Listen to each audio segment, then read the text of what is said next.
বলো তো এটা কিসের বড়া করছি? আচ্ছা, এই পাতার বড়া মানে বলে পাটের ডগা, পাটের ডগার বড়া কার কার ভালো লাগে খেতে? দেখে কি পছন্দ করে এই বড়াগুলো?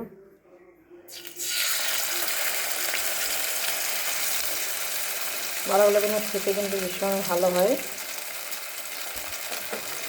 এই পাট শাক নিয়ে আসলে বড় বড় পাতা থাকলেই আমি এই পাতাগুলো কিন্তু বড়া করে নিই।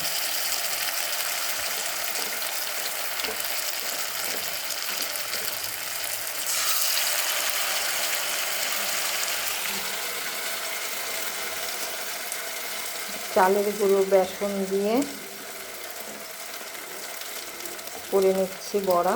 গরম গরম ভাতের সঙ্গে ভাতও বেড়ে নিয়েছি, এটাকে সব দিয়ে দেবো একবারে।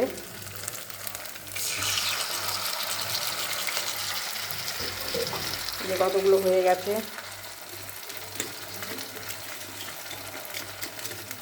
একদম মচমচে।